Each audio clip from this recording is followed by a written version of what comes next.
Incendio mortal esta noite pasada en Foz nunha vivenda semi-abandonada onde vivía a vítima, un home con poucos recursos. Foron os veciños os que alertaron os equipos de emerxencias que non puideron máis que sufocar as intensas lapas e descubrir o corpo sen vida no interior. Dentro da vivenda había combustible para un xerador. Oíronse dúas explosións, eu non, o sea, a neta dice, coa amiga dice, es que se oíron dos explosións, bom, bom, e de repente xa, pues, como tiña gasolina, porque tiña un generador, creo que está aí na porta, me parece, non? Tiñan uns generadores eléctricos para, claro, non digo nada, para facer de comer, además para ter un pouquiño de luz na vivenda e demás, entón, claro, iso queiras que non, pues almacena e dá moito caloría, mas é moi inflamable. Boas tardes, venres 7 de agosto, benvidos ao Galicia Noticias. Importante operativo de busca en Coirós cunhas 40 persoas á procura dun home de idade avanzada que se pensa que puido sufrir unha caída no monte. Chámase Jesús María Corral, ten 85 anos e padece Alzheimer. Vírono por última vez sobre as 6 da tarde de onte no lugar de Fontenlo. Na última comunicación que tivo por teléfono dixo que caera nunha leira, pero dende entón o móvil está apagado. O operativo está coordinado pola Garda Civil e nel participan axentes a pé, por aire e con cans adestrados. As agrupacións de Protección Civil de Betanzos e de Abegondo a máis dunha vintena de veciños e familiares. Teñen chaquetas que teñen por dentro, teñen un bolsillo. Entonces as meten aí, lles levan o panorama e ti non te enteras. Por la ventana de arriba me entraron, pero no llevaron nada, por suerte que una vecina se enteró y llamó a la policía, entonces fue muy rápido. As queixas dos veciños e comerciantes da Grada Orzán na Coruña reforzan a seguridade dos seus negocios para evitar os continuos roubos nesta zona da cidade. O último, un intento de atraco con arma branca nun supermercado da Ronda de Nelle. A rápida intervención dun empregado axudado por un cliente conseguiu reducir o asaltante. O bocarte volve a aparecer na costa galega. Lonxas como Portosín, Camariñas ou A Coruña poxaron máis de 400 toneladas nas últimas 2 semanas. É unha boa noticia pro cerco, que nesta época ten a sardiña pechada.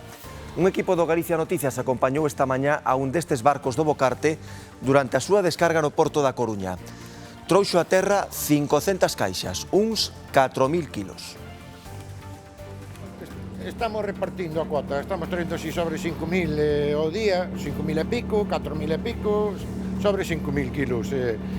Para ir repartindo un pouquiño, para ir aguantando, porque unha vez que acabemos a cuota da anchoa, ahora ao cerrar ou pechar a sardiña non temos a onde ir.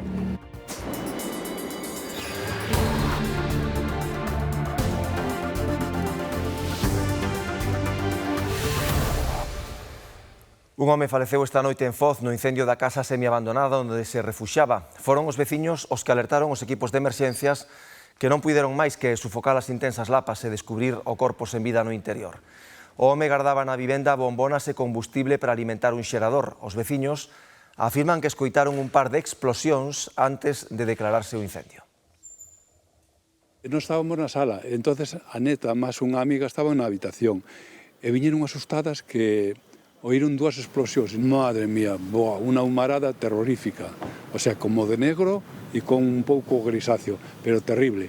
Entonces oímos así como, aquí, axudar, Dios, unha impotencia. Estamos en un hotel y pues empezamos a oler un humo muy fuerte, además un olor muy molesto, y salimos y estaba todo lleno de humo, que no sabíamos si venía por aquí, por allá el fuego, y sí que veíamos chispas, no se veían las llamas, pero salían muchas chispas. El olor era muy fuerte, no sé qué es lo que se quemó, pero además un humo muy denso, que no sabíamos de dónde venía el fuego, porque salía y era todo como una niebla.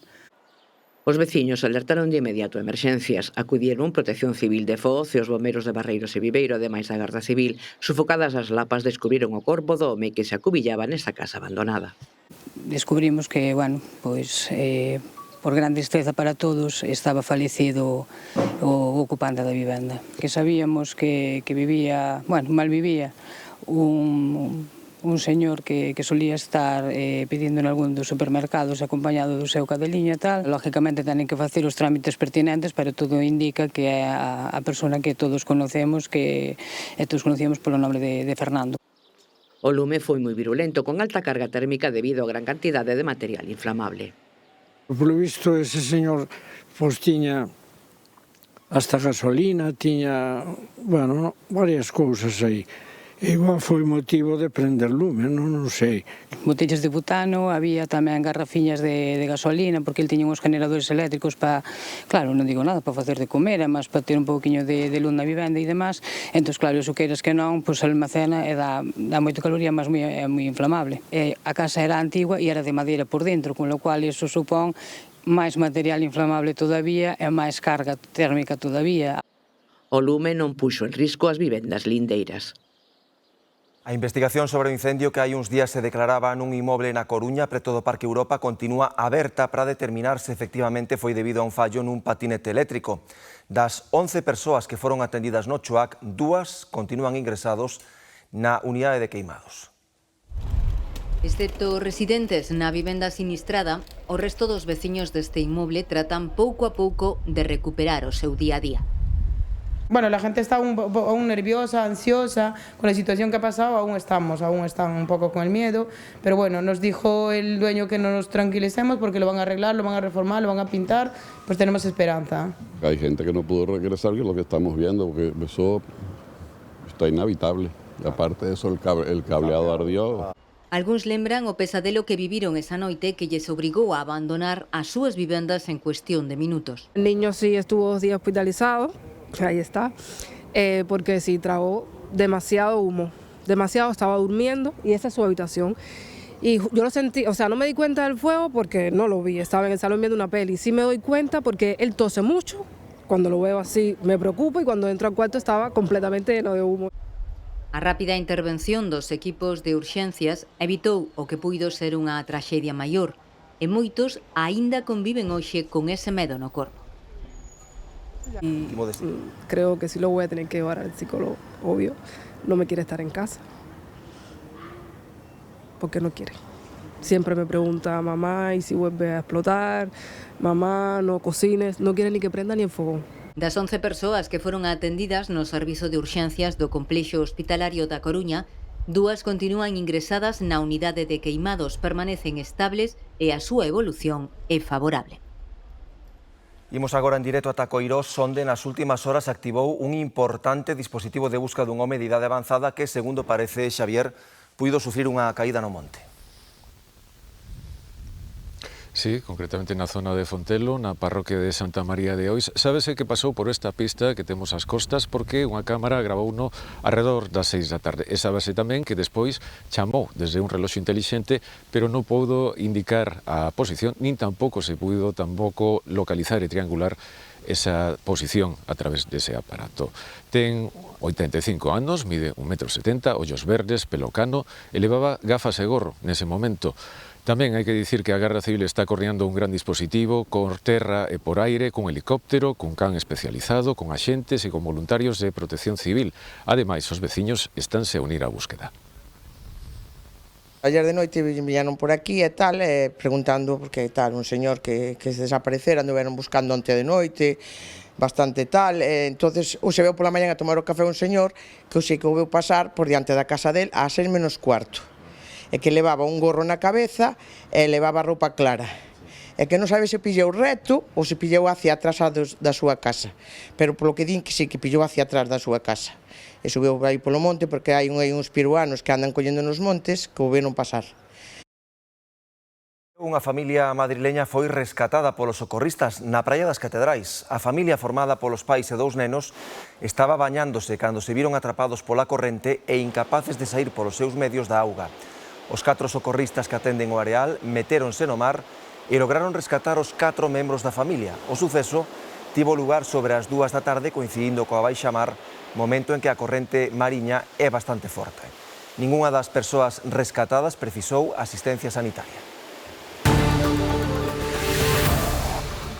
O acceso principal ao polígono empresarial de Cambre leva cortado máis de 2 meses por mor dunha fochanca. Os empresarios, cansos da situación, reclamanlle ao Concello celeridade nas obras. Escoitámolos nuns minutos aquí, no Galicia Noticias.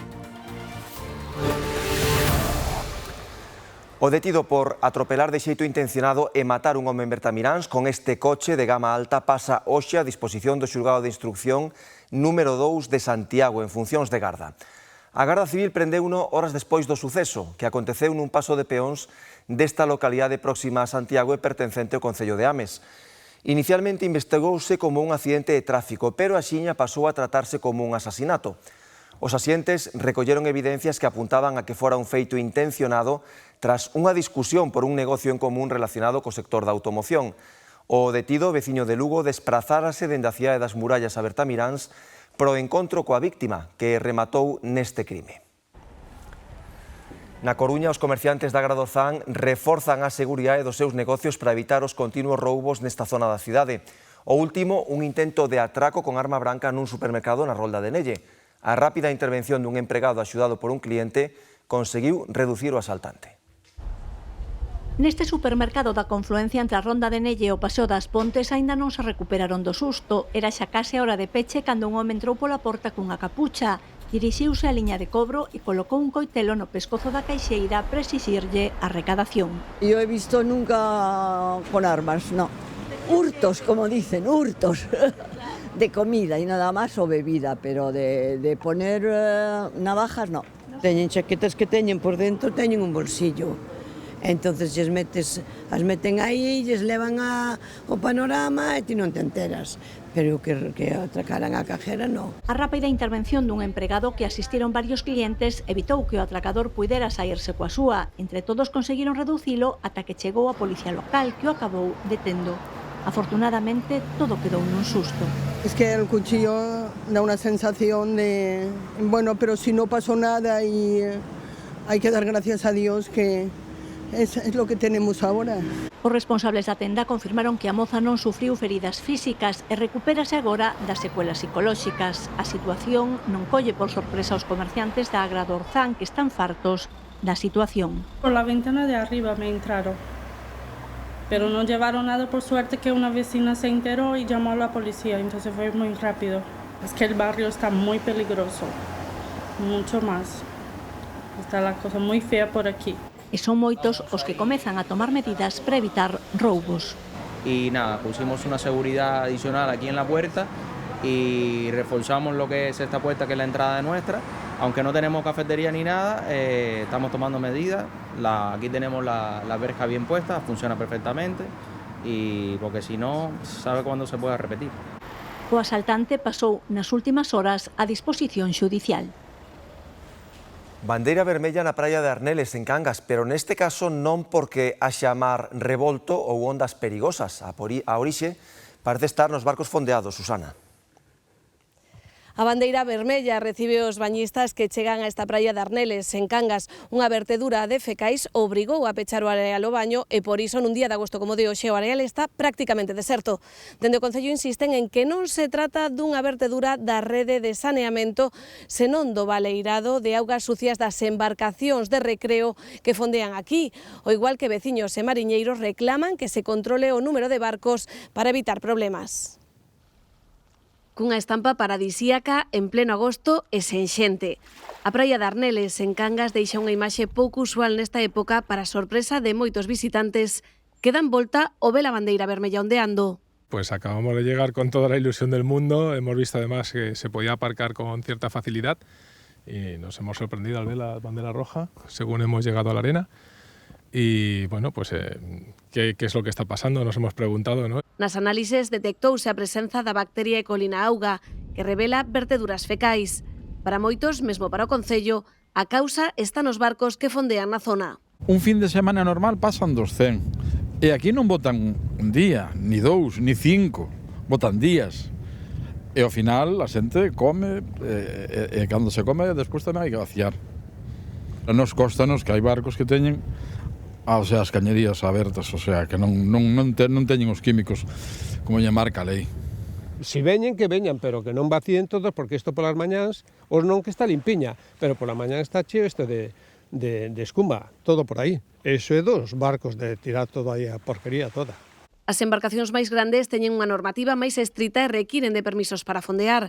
Os mariñeiros aseguran que o problema está nos máis pequenos. Eu, particularmente, que ando a mar, e pasamos por o medio dos barcos, e as mañáns temprano, ás 9, 10 da mañán, a basura que ando no mar cheira, fede, o sea, é de cecales. Os usuarios destes barcos manteñen que se trata dunha vertedura da rede de saneamento, algo que o Concello rexeita. É verdade que hai un montón de barcos, pero din que é un aliviadero que hai por aquí que pasa todos os anos. É unha pena que, bueno, que non sei se é problema do ayuntamiento, de o que é a depuración de augas, porque me extraña moito que os barcos de recreativos pois fagan tanto dano. A plataforma Augas Limpas, xunto coa Confraría de Aldán e o propio Concello de Cangas, reclaman que se limiten e vixíen os fondeadoiros na zona. Todo apunta a que nas próximas horas xa se poderá abrir de novo o baño á praia de Arneles. O acceso principal ao polígono empresarial de Cambre leva cortado dende hai 3 meses por mor dunha fochanca. Os empresarios, cansos da situación, manteñen que o afundimento da calzada é unha emerxencia e reclaman ao Concello celeridade nas obras. Unha chapa metálica tapa o problema co que conviven os 250 empresarios do polígono do Espírito Santo en Cambre. O chan afundiuse hai 3 meses e a reparación demora. Desde o recinto industrial no que traballan máis de 2.500 persoas din estar cansos da situación. Aseguran que os prazos para acometer a obra que lles dá o Concello son insostibles. Os ánimos moi malos, porque cando che din un plazo dun socavón que pensas que se pode arreglar de obra de emergencia en un par de semanas, fala dun plazo de final de 2027. Que está o socavón se fixo o 30 de abril, falaríamos de 2 anos e medio. Parece ser que es un tema importante y una obra de gran envergadura, dado que ha arrastrado un movimiento de tierras la rotura de la tubería de agua. Calquera autovía que sale licitación pública sale con esos plazos. Pois facer un trozo dun socavón, non hai falta arreglar todo o vial para con arreglar un trozo. Los ingenieros del ayuntamiento comentan que no es viable, lo han estado mirando, no es viable hacer un apaño, porque existe riesgo de hundimiento.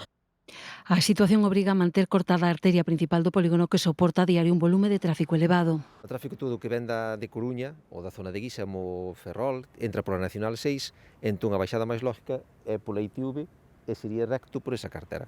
Así aí arriba teñen que desviarse para dar unha volta maior. As demás entradas todas dan a cartera de Diputación.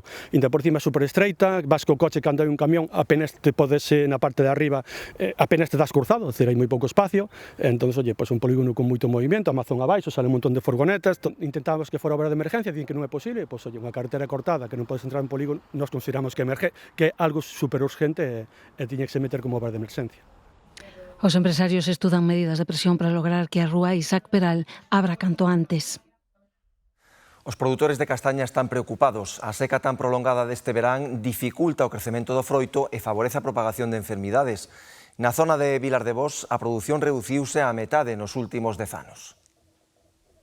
Paco é vogal da IXP da Castaña, leva décadas tirando polo sector e está desanimado. As perspectivas para a próxima colleita non son boas. Sen auga, o froito non medra e hai máis risco de enfermidades. Pois non se desarrolla directamente. Se un ourizo de certas variedades pode traer 1 ou 3 castañas, pois trae unha. En vez de traer 3. Entonces, claro, eso multiplicado por todos os ourizos que ten un castiñeiro son moitos. Despois de tantos anos, me estou un pouco desanimando o sector, de algún xeito, debido precisamente a estas, que non somos capaces de atallar todas estas pestes no castiñeiro. Xa pasou o mesmo o ano pasado. O anterior, en 10 anos, a produción de castaña en Vilar de Bos pasou de 2 millóns de kilos a 1. Nos últimos 10 anos, un 50%. Acumulado, o sea, de que este ano un 20% menos, o ano que ven un 10% menos respecto ao ano anterior, é así. O que antes nos chamábamos pasar por un souto 3 veces, 4 veces, agora son 2. Sigue habendo moitísima vespilla e logo reiteradamente cada ano cando ataca o individuo, pois termina morrendo. E as producións reducíronse moitísimo. Digamos que cada ano vamos aumentando un 10 ou un 20% nas baixas productivas da castaña. Os prezos para máis seguen a ser os dai 10 anos, ao redor dun €1,70 o kilo na última campaña, insuficiente para que os máis novos se animen a seguir traballando os soutos. Unha persona de 20 anos que plante un souto hasta que teña 30 anos, non vai haber realmente algo de rendemento económico nel, teno que complementar con outra cousa. Os que estamos nesto é porque os nosos avós, os nosos bisavós plantaron, ou porque os nosos pais plantaron e nos deixaron máis ou menos algo encamiñado, se non é imposible. Creen que a partir de agora vai ser preciso facer unha ou dúas regas no verán ou unha rega por goteo para garantir unha produción estable. Onde hai boas noticias é no mar. O bocarte volve a aparecer na costa galega. Lonxas como Portosín, Camariñas ou A Coruña poxaron máis de 400 toneladas cada unha nas 3 últimas semanas. Unha boa noticia pro cerco que nesta época ten a sardiña pechada. O nuevo Playa de Cariño chega ao Porto da Coruña. Traballou toda a noite cara á zona de Fisterra, onde nos últimos días apareceu un banco de bocarte. Descarga 500 caixas, uns 4.000 kilos. Os cerqueiros están estirando a pouca cota que lles quedaba sen pescar na octava C, no Cantábrico. Estamos repartindo a cota, estamos traendo así sobre 5.000 ao día, 5.000 e pico, 4.000 e pico, sobre 5.000 kilos. Para ir repartindo un pouquiño, para ir aguantando, porque unha vez que acabemos a cota da anchoa, ahora ao cerrar ou pechar a sardiña non temos a onde ir. Hoxe no muro descargaron 5 barcos, uns 20.000 kilos. Pero nas últimas 2 semanas o bocarte animou lonxas como Portosín, Camariñas ou a daqui da Coruña, con máis de 400.000 kilos vendidos. Do prezo non hai queixa. Estamos vendendo sobre 2 euros, 1,90, 2 euros, 2,20. Hoxe, por exemplo, foi a 3,30 euros, pero, bueno, poucos barcos e tal. Pero o precio aí anda nos 2 euros. Entón, pois, traes pouco, pero compensa. A maioría das capturas van para fresco. Estes exemplares que se pescan entre Fisterra e Cariño son de maior tamaño que os das Rías Baixas. O bocarte mídese en grans, que son o número de exemplares que entran nun kilo. É dicir, canto menor sexa o número, máis grande será o tamaño do peixe. O bocarte máis cotizado polas conserveiras é de 30 para baixo. Collémolo de 40 granos, onte tamén, entre 44 e 38 granos é o que estamos pescando. Aí na zona da novena, pois estáse pescando un pouco máis pequeno, 50 grans, 48. Algún día tamén aparece un pouco máis grande, pero, bueno, é un pouquiño máis pequeno o dali que o daqui. Os cerqueiros esgotarán a cota de bocarte nun par de semanas. Despois confían en que vai aparecendo o xurelo, pero polo momento, nas pedras onde se debía pescar, soben sardiña. E a sardiña leva pechada desde o 1 de agosto. Esta segunda fin de semana de agosto, dúcias de parroquias galegas celebran o San Mamede, a Peregrina e as Neves. Mais tamén temos na xenda festivais musicais e, como non, festas gastronómicas.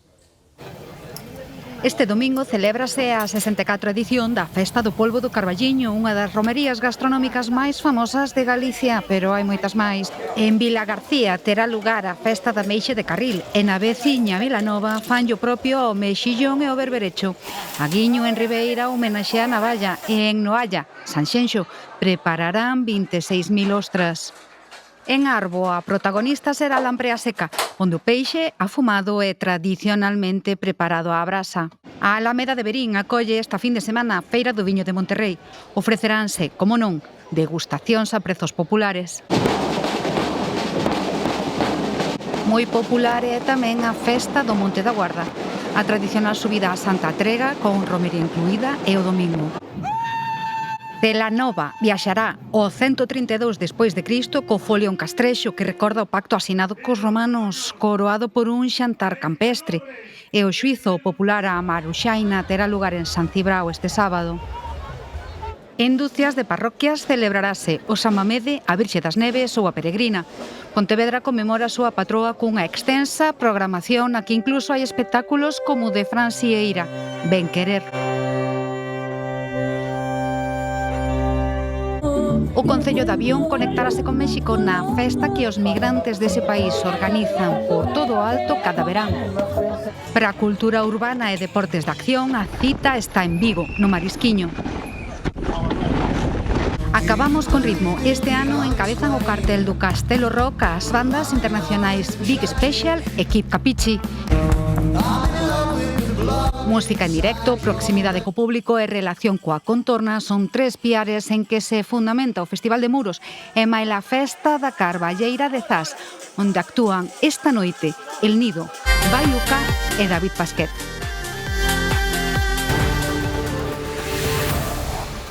Cando aperta a calor e hai ganas de refrescarse, pensar nunha praia en auga do mar é o máis común, pero sempre hai outras opcións, como as Pozas de Melón na provincia de Ourense. Os que van ali sorpréndese pola auga fresca e cristalina e a contorna natural. Un lugar idílico para refrescarse e divertido, sempre cando se faga con precaución. De seguida no Galicia Noticias.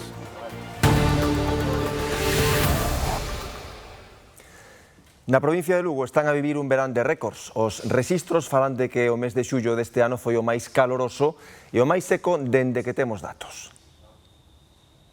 Os datos falan por si mesmos. A provincia de Lugo viviu o mes de xullo máis caluroso desde que se ten rexistros. A temperatura media foi de 21 graus, con picos que chegaron aos 39 na segunda semana do mes. Unha calor que non marcha tampouco na noite. En todo o mes apenas se baixou dos 15 graus de mínima. Os veciños xa están algo fartos, e iso que aínda queda moito verán. Mucho calor. Mucho calor. Yo creo que es la contaminación, ¿no? Se altera el cambio climático, sí, pero no se soporta el calor de verdad. Algunos días, bastantes. Luego tuvimos así unos días pues de un poquito de lluvia, un poquito de refresco, pero sí que hubo algunos días de no salir de casa, mejor en casita, porque a 30 grados, 30 y pico, aquí en Lugo, no sé, yo no me acostumbro. Falaba a veciña de algúns días de choiva, pero o certo é que o xullo deste ano foi tamén o máis seco que se recorda na provincia. No observatorio instalado no aeródromo de Rozas rexistraronse tan só 5,2 litros de choiva por metro cadrado. Para que se faga unha idea, o rexistro do ano 2023 foi máis do triplo co deste ano. Para poder pasar mellor estes meses, cada un ten o seu consello. Traballar o menos posible. Hidratarme mucho y usar bloqueador solar, no más. E outros teñen tamén un refuxio climático de confianza. Ahora sí está un poco intenso, creo que estos son uno de los mejores lugares, por eso siempre me vengo acá, porque entre tantas ciudades esto es tan verde, entonces yo creo que el calor es básicamente cómo te hidrates, cómo enfrentes el día, si descansas, que te alimentas, entonces yo creo que es un poco que cada quien tiene su manera de pensar con respecto a cómo se siente. Iso sí, a opinión dos veciños contrasta cos turistas que veñen a Lugo en busca do fresco. Murcia hace mucho más calor que aquí. Es mucho más alta la temperatura. Non chegamos a rexistros de, por exemplo, Murcia, pero si é certo que o mes de xullo en Lugo foi o máis caloroso que se recorda. Pois Ourense é unha das zonas onde máis aperta a calor este verán, con máximas por riba dos 35 graus de xeito case permanente, co termómetro no alto. Moitos buscan auga e sombra para refrescarse. Nas Pozas de Melón atopan unha das mellores opcións. Hai días nos que a sombra non chega e entón só queda buscar a auga. Nas Pozas de Melón refrescase o verán do interior. Er como a lugar como interior, que a miña novia queda aquí por esta zona, que eu son máis de mar, pero hai que descubrir un pouco de todo. Galicia que é bonito por todos lados. Facemos o pasiño hasta arriba, hasta o mirador, e baixamos, e onde vexemos que hai pouca xente, ali nos metemos. E gustanos o entorno, todo isto. Subimos a cascada. Algúns veñen sen saber moi ben que se van a topar, outros xa traen recomendacións, pero case todos coinciden nunha cousa: a auga sorprende. Fría, sí. Está ben para as pernas, para a circulación. Sí, sí. Ha costado un poquito meternos, pero lo hemos conseguido. É precisamente esa auga fresca e o entorno natural o que converten as Pozas de Melón nunha parada obrigada para moitos durante os meses de verán. A mí me agobia mucho estar expuesto al sol, maravilloso porque tienes aquí la sombrita y sin embargo tienes el trocito de sol en el agua. Es una maravilla, es un paraíso, está muy guay, yo lo recomiendo.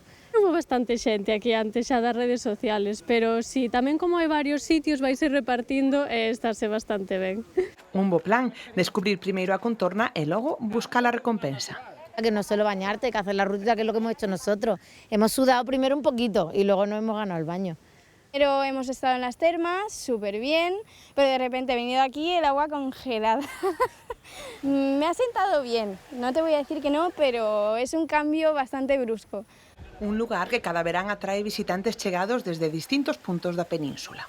Yo soy de Alicante, nunca he estado en un sitio así y recomiendo mucho venir a verlo. Un camping aquí cerquita y preguntando en sitios por la zona nos han recomendado este. Yo me he tumbado y me he echado media cabeza, o sea que no se le puede pedir más al día. para seguir repetindo. Nas pozas de Melón a calor combátese así, entrando na auga e deixando que o verán pase máis a modo.